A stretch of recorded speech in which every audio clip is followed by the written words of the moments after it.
Council, we're on the record at 231-500-139, State of Utah versus Kouri Richins. Can I have counsel for the state make their appearances, please? Good morning, Your Honor. Brad Bloodworth. Joseph Hill. Tim Burmester. Margaret Olson. Linda Sherman. Welcome to all of you, and counsel for the defense, please. Sky Lazar and James Thomas on behalf of Ms. Richins. And Ms. Richins is present. Good morning. Just a couple of organizational notes. Anything evidentiary-wise I need to think about before we get started today, Mr. Bloodworth? Your Honor, it's going to be somewhat dynamic based on the objections that defense counsel filed about 6:30 p.m. yesterday. I think perhaps to narrow the field,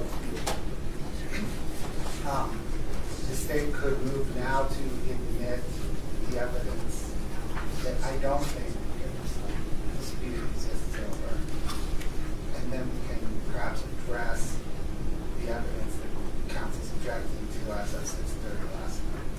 So I'm comfortable doing that. So that would be, we've already admitted states exhibits 1 through 65, right? Your Honor, we've admitted 1 through 18. My apologies. The state now moves to admit 19 through 65. But I know that there's four connections. I have some additional objections as well. Okay. So let me just leave it at the state moves to admit 19 through 65.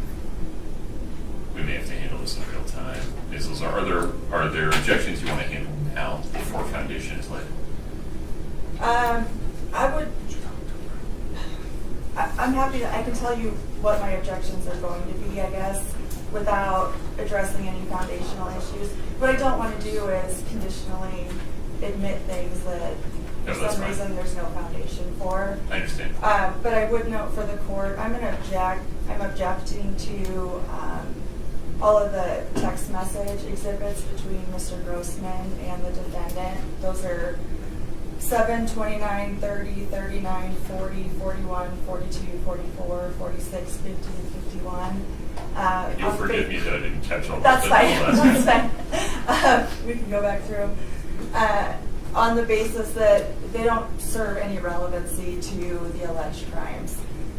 If anything, it's an attempt at the state to smear the character of my client, which has little bearing at a preliminary hearing stage, and whether or not they're admissible at trial is another question. So pause there for a second. This was a preliminary issue I wanted to raise with counsel.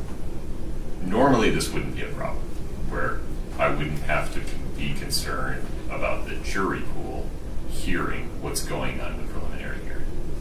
Today, I think that concern is present. So we need to be very careful about using language that is specific to a preliminary hearing, talking in terms of shows probable cause, doesn't show probable cause, not shows guilt, doesn't show guilt. That language doesn't have any relevance for today and has the potential to make jury selection that much more complicated. So that's my first overarching thought. Second, I'm attuned to on both sides of the V, the issue of relevance to the probable cause determination. That may limit some of your questioning as well, Ms. Lazaro. I understand that, Your Honor. So we may just have to see what's offered when and for what purpose. But if it doesn't make a element of a charge, more or less probably supported by probable cause, we don't need it today. We're not previewing the case for a jury. We only need to show probable cause. So I can't rule on these things in a vacuum, but it's an important consideration. Your Honor, that bumps up against two issues. One perhaps substantive and the other procedural. The substantive issue is motivation goes to the intent elements of many of these crimes, and the text messages warning defense objected to goes to kind of the motivation and the mental. So we can be more specific about this, right? For example, pecuniary gain is not only an aggravating factor, but would also tend to show a motive to commit the crime. Correct. There, if memory serves, no lack of evidence of the potential for pecuniary gain here. How much do you really need?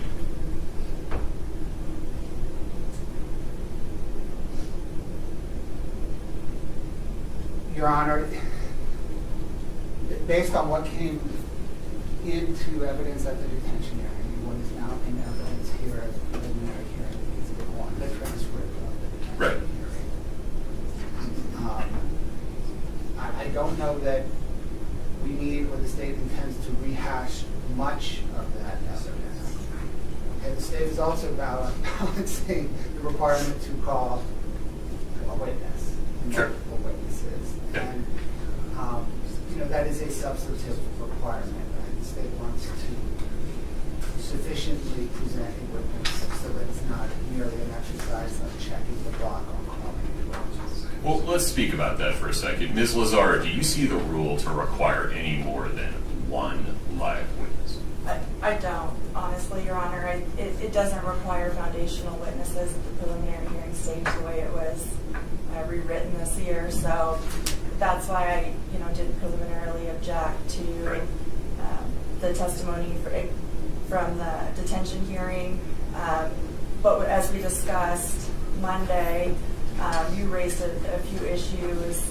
I asked to reserve them until today. I've lodged those objections through my filing yesterday as the testimony that I thought was hearsay. At that time, I didn't know who was going to provide an 1102 statement that maybe could lay some foundation for any statements. Once I received the 1102s and realized that CL wasn't or didn't provide an 1102 statement, our position is that, what the detective testified to as to what CL told him in his interview would be hearsay, given that she hasn't provided any sworn statement to the court.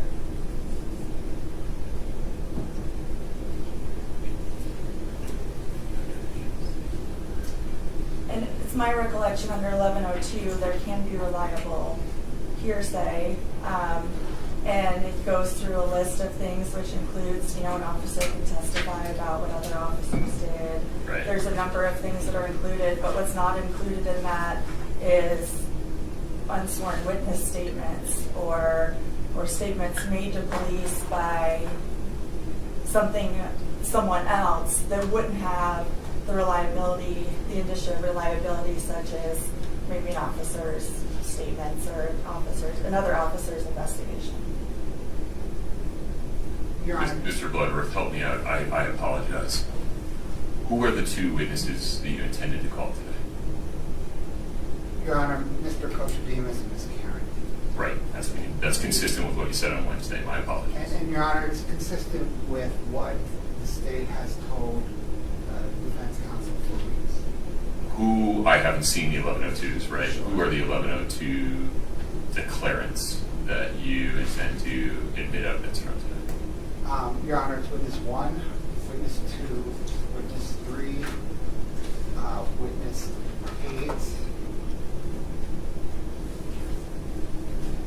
and the parent one. Okay. Your Honor, let me address, because this, in my mind at least, this discussion is bleeding two topics. It is the topic of, one, exhibits 19 through 65, Right. which the state moved to admit. I want to talk more about that.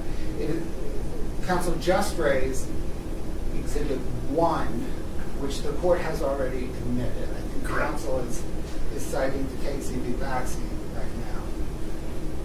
I would like to address that so that the court can make a decision in context. I think this might be an important point for lawyers to review this record in the future. On November the 3rd, following a motions hearing, we had an impromptu scheduling conference at which time the court asked the defense counsel if she intended to go forward with a preliminary hearing, considering the court's substantial evidence finding at the detention hearing. Right. And the court counsel indicated that she likely would. At that time, the state informed the defense that it was going to admit, or at least rely on, the transcript of the detention hearing at the preliminary hearing. That was November 3rd. On February 23rd, following a closed motions hearing, the court again had an impromptu scheduling hearing where we set the date. At that hearing, the state told the court and the defense that it would move to admit and rely on the detention hearing transcript. On April the 5th, the state put the detention hearing transcript into discovery, labeled as State Preliminary Hearing Exhibit 1. 2 days ago, the court heard the state's motion to pre-admit 1 through 18, at which time the defense did not object to admitting the state's 1 for this hearing. Indeed, counsel said, we have researched, and I assume by we, counsel meant her and some number of the 4 other Great Plenty and Never attorneys that have entered their appearance in this case. We researched the issue and agreed with the state's position. Counsel then represented that regarding the remainder of the exhibits, to include the 1102s. Pause there for a second. Wasn't that reference, I can't remember if that reference was regarding which exhibits. Was that regarding my concerns regarding witness 1 and witness 2? That was regarding Exhibit 1, the detention hearing transcript. We have researched, we do not object, the defense does not object. We have researched the issue and agree with the state's position. Forgive me, I just want to make sure I understand the timeline here. Yes, At that time, had the state produced copies of its proposed 1102 statements? I think the answer is no. So, no, Your Honor, at that time, the state had informed the defense who they were covered by 1102. And the state handed defense counsel about 9 a.m. on Monday, right after that hearing, copies of the actual 1102s. But the 1102s don't bleed over onto Exhibit 1. There's no... The defense's objection to Exhibit 1 all relates to the testimony of witness for the drug dealer. That has nothing to do with the 1102s. I know that now. Okay. Yeah.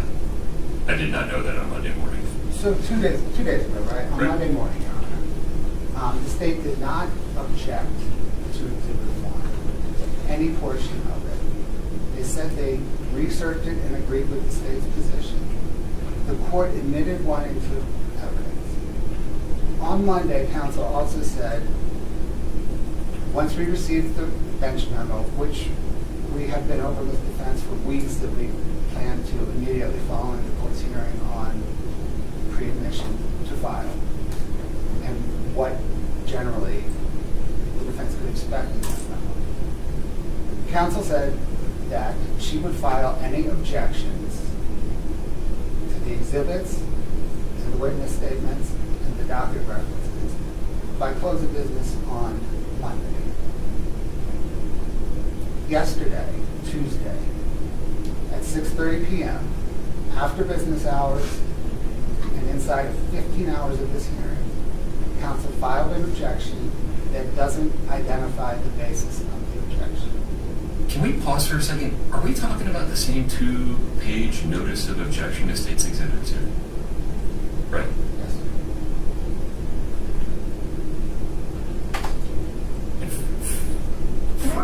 Forgive my lack of context here, but when was the first time that anybody was informed by the state that witness 4 would not be submitting an 1102? Your Honor, 2+ weeks ago and I'm even Okay, the court was never notified of that though, right? Correct. Okay, so I didn't miss that. You did not. All right. And you indicated that to Ms. Lazaro. I can get the exact date. It was roughly Okay. 2 weeks ago. We had a meeting, confirmed, discussed. In Ms. Lazaro, that is not, I just want to make sure, that's not referenced in this 2-page notice of objection. Can I respond to something? Yeah, so I want to come back to, can we cut to the chase here for Yeah. a second? The state has a certain burden today. I don't think Ms. Lazaro was waiving the legal standard by agreeing that the transcript of the detention hearing could come in. I interpreted that as saying that police officer doesn't have to testify under oath again. Ms. Carrington, I think it was did Ms. Carrington? Yeah, Ms. Carrington was on the stand. She doesn't have to testify regarding that stuff again. Who was the technical expert? Was that Mr. Cosminides? Yes. He doesn't have to testify regarding that stuff again. I did not accept her position as, if there's multiple layers of hearsay there, Judge, we're waiving Rule 801. Your Honor, in the motion to pre-admit, the state moved to pre-admit the entirety of the transcript, and in its analysis,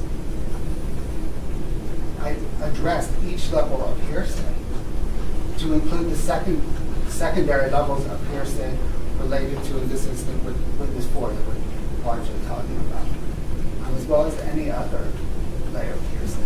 That is brief. Your Honor, if I may. Go ahead, Ms. Lazaro. My recollection of Wednesday was I agreed that, yes, those people wouldn't have to testify again. It was prior testimony. We then had a discussion about what I have now objected to. Whether I filed it on Monday or whether I object in real time today, I don't believe those objections are waived. There was no order of the court that I respond in any certain way or they were coming in. And our discussion was that you asked me to come prepared Wednesday to argue objections. So I lodged notice of the objections. I think I could probably just object in real time as we do the preliminary hearing and make my basis for the objection at that time. I wasn't provided the 1102 statements until after our hearing on Right. Monday.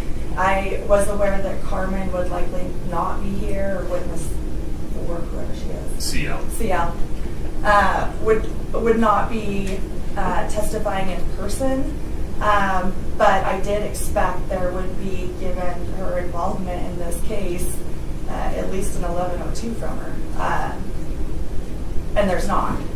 It's multiple levels of hearsay in that document, so I would object to it. It was obviously testimony on the record, but the standard's different in a detention hearing as it relates to evidence than I think a preliminary hearing is. And the state's position today is the burden's on me, not them, in this instance. And, I don't think that's quite true. Your Honor, the state raises this not because the state is arguing that counsel has waived any argument. Indeed, in light of the record, the state does not want counsel to waive any argument. That raises collateral attack issues that the state prefers to avoid.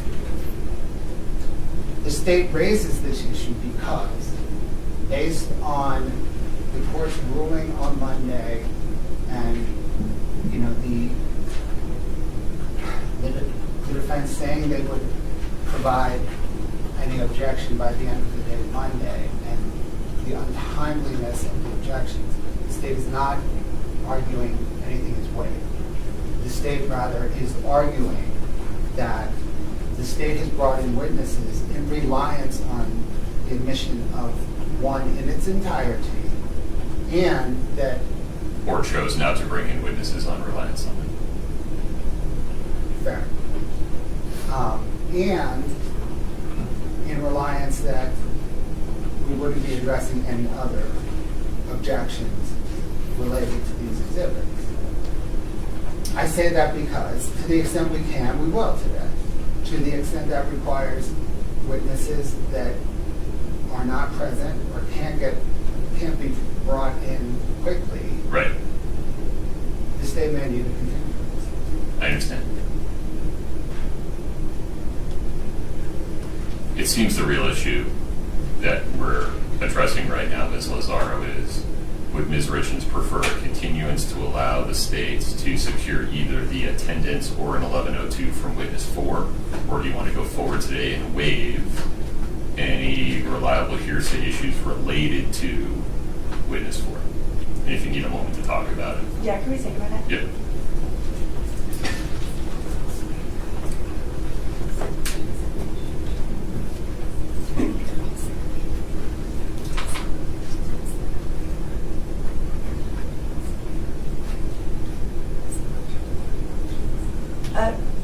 Whatever you're about to say, I need to force you to talk to Kouri about it first. Okay.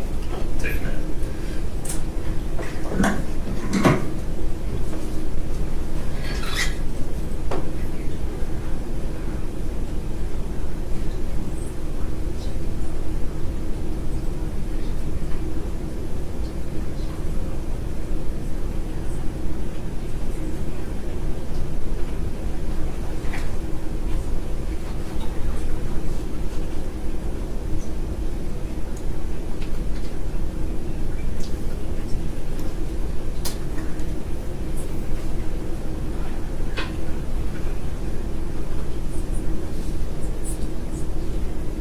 I'm getting this.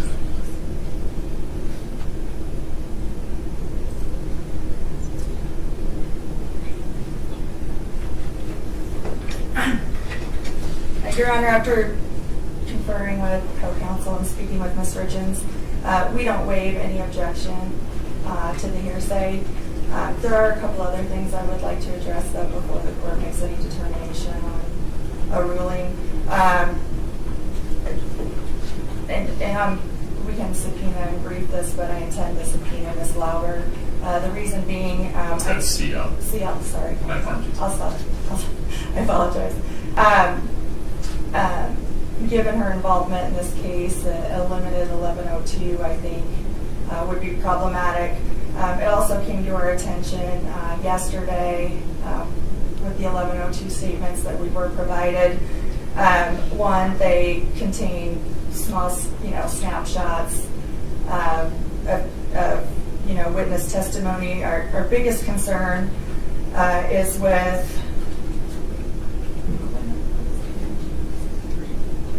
1102.3 deals with a witness that provided an 1102 statement. That 1102 statement was prepared by the state and emailed to his counsel. We learned yesterday, which would be a violation of the new rule 1102 that the state cannot prepare 1102 statements. There's limited things that they can do in transcribing, Right. But they can't be prepared and presented to the witness. I think the other important part of this is this witness has been granted immunity for his statement. So the state preparing it and providing it to counsel under these other promises that have already been made to him without it being a statement that he actually wrote is very concerning to us. Your Honor, We would object to that as well. Pause for 1 second. I understand your concern regarding the first part, and we can get into the mechanics of how it was prepared and how the substance came to be. I'm not sure I can address the second part of your objection to a preliminary hearing. That's fine. It's probably not relevant because Okay. it would go to credibility. So Yeah. I agree with the court on that. I don't know that I need to address that objection today, given that I'm inclined to grant the state a continuance. Your Honor, the state needs to put its activity on the record. Sure. The state, as the court is well aware, has faced a series of ad hominem attacks on its professionalism and its character from the defense counsel. And this, I don't think this was that, though. Your Honor, when counsel says that the state did not follow a rule it's trusted to follow, the state views it that way. Yeah. With respect, I don't care how you view it. I just care how the statement was prepared. Do you have any Your comments Honor, about that? Let me tell you how the statement was prepared. Thank you. witness 3 with counsel sat down for an interview with the police. That interview was recorded. That interview was transcribed. In 1102 was prepared lifting quotes from the transcription of that interview. Counsel has had the transcription of that interview for months. The state then sent an email to witness 3's counsel and explained, this is the scope of the 1102 the state is interested in. Here is a draft I have prepared, lifting language out of the transcript. I would like you to sit down with your client, witness 3, review it, alter it, change it, do whatever you think you need to do to make it accurate, and then please return it. The defense counsel returned me a witness statement that had been revised based on my expectation, based on what I said at that meeting. That is how that came to be.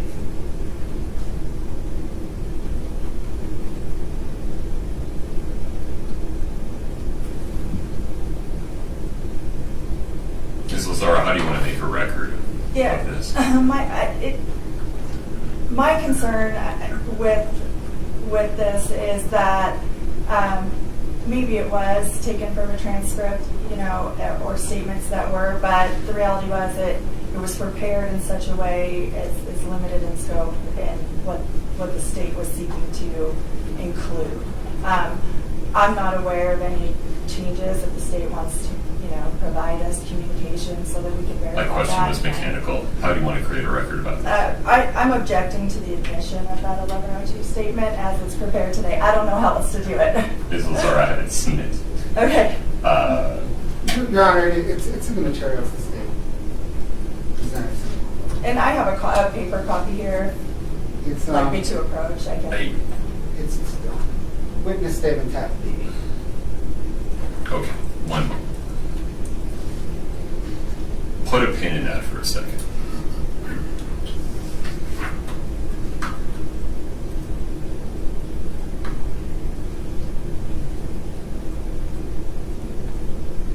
Does the state want a full continuance today, or do you want to put on the evidence that you have, the witnesses that you have, and reserve the witness 4 issue?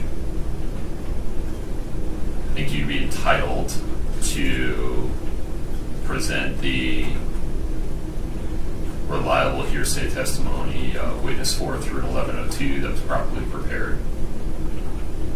Ms. Lazaro can make a choice as to whether she really wants to subpoena that witness for a prelim, if that's an actually productive use of that time and resource given the low probable cause standard. Or we can just continue it and do the whole thing at once. Your Honor, the state's preference is to first, because while this issue primarily relates to witness 4, it could relate to other witnesses. The state prefers to, as a threshold matter, resolve what exhibits we can by agreement admit now. Okay, To then determine how best to proceed. that's fair. That's fair. I think that's appropriate so that we're all prepared this next time and don't Okay. end up in the same place. There are a lot of people standing on the other side of that door. Any objection to letting the police come in and sit down to make the job a little easier on the deputies? I don't. Okay, let's do that.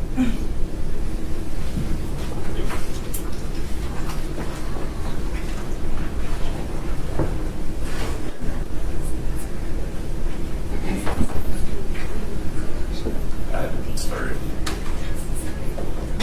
Your Honor, one more thing. I apologize.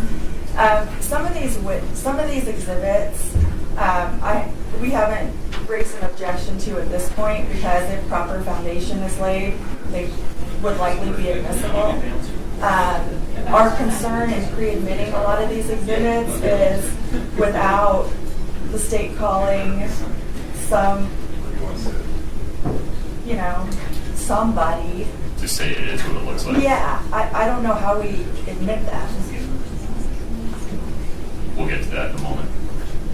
I don't know that I can rule across the board on that. We'll see. Okay.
Gentlemen, you two, do you have signed authorizations to cover? We're not pool, but we're media. Unless you have signed authorization, you guys sit together. Or you can sit in the bullpen next door. Thank you.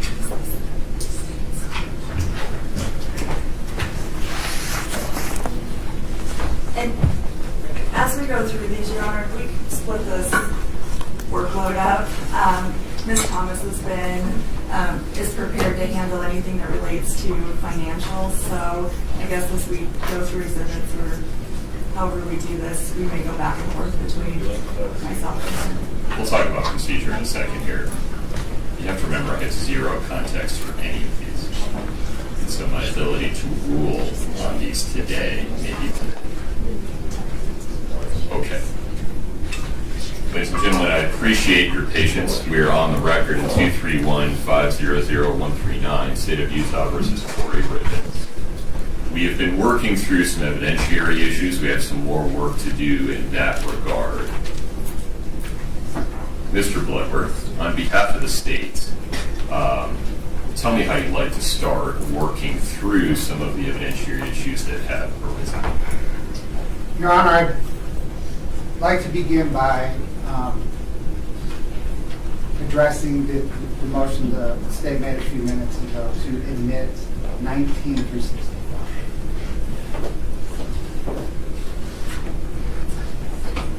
And is the motion to admit them full stop or admit them subject to foundation being laid, or help me understand? Your Honor, the motion is full stop. As The state has been, in order to avoid this very problem that we are all addressing now, the state has been very straightforward in presenting as much of the evidentiary material to include exhibits, 1102 statements, and docket references as far in advance to both the court and defense counsel as possible, so that we don't find ourselves where we are. On Monday, the court, or the defense counsel told the court that she would have objections filed by the end of the day Monday. So, We are where we are. we are where we are. The state moves to admit, full stop. The state's view is that, in terms of like the foundational objections, most of this is obvious to anybody that's practiced law for a moment. And while the state understands that it has the burden and will produce witnesses to lay the foundation if needed, because the state has had, despite its efforts, no advance warning on this. In fact, kind of the opposite. It's been a head fake. Pause there for a second. Yes. Ms. Lazar, may I ask you a direct question? Are you prepared today to waive any foundational or hearsay or other admissibility objections regarding any of these exhibits 19 through 65? No, Your Honor. Okay. It seems like what we need to do is just set a continued preliminary hearing where the state is prepared to lay foundation under 1102 and the other rules that would apply to a preliminary hearing for the evidence that it wants to admit. Does that sound about right, Ms. Lazar? Yes, sir. Okay. Do you need to change defendant's position at all with respect to exhibits 1 through 18? At this point, Your Honor, we object to all of the exhibits. Understood.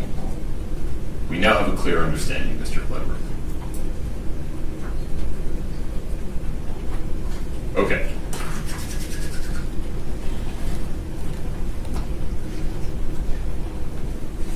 Some of this ambiguity was created in part by the court not understanding the parties' positions fully, not understanding their intentions fully, not understanding who would be and would not be testifying today, who might be offering testimony by a written statement or not.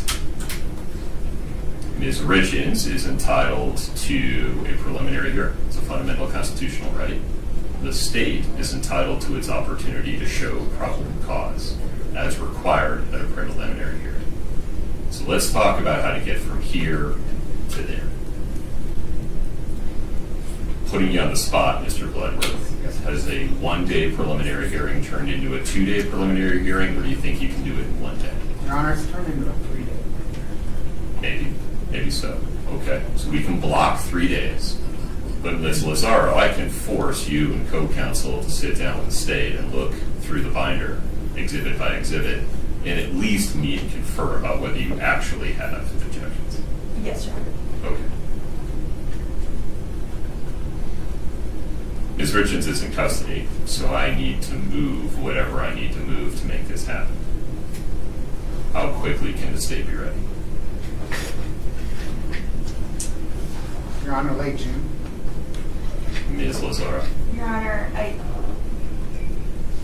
we don't agree to continuing it out that far. If the court has earlier time, that's 45 more days. We're prepared to go forward today with, what was prepared. Mr. Richins has been in custody a year. We waited a substantial amount of time for the state to I got it.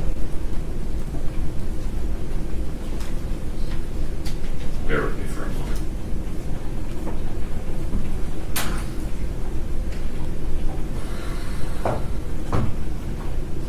There isn't a whole lot of difference between mid-June and late June.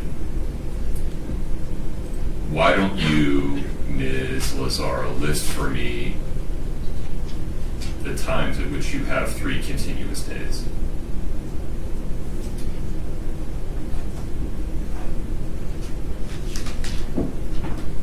Your Honor, given my client's custody status, I will move things to make it work if the court has days sooner rather than later.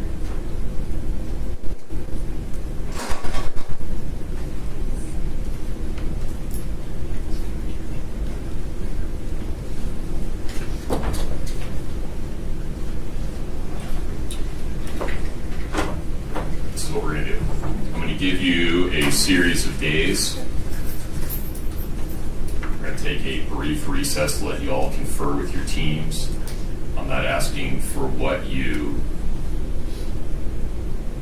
like or want, but what you can possibly live with. Okay. Just write these down, please.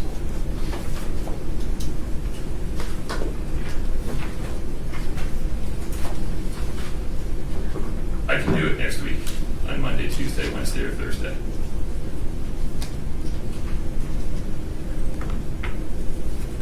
I can't do it during the week of the 27th. It's too late to find somebody to cover my signing week. I can do it on June 3rd, 4, and 5.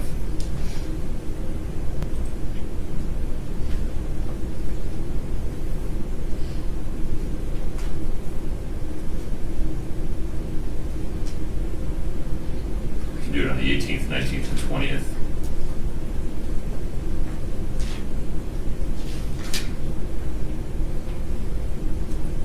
Those are your options.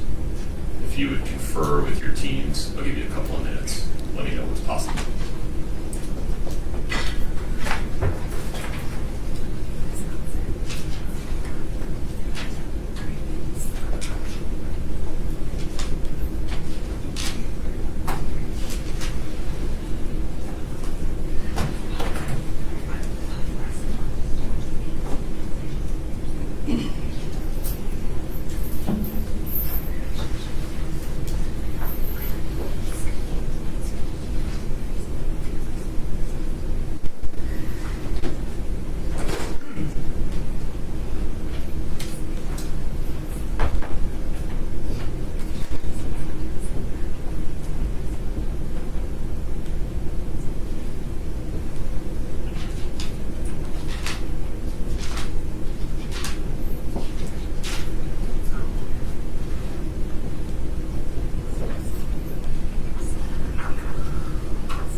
Your Honor, we prefer the 3rd, 4th, and 5th of, those were the dates in June. Your Honor, the state's unavailable that day.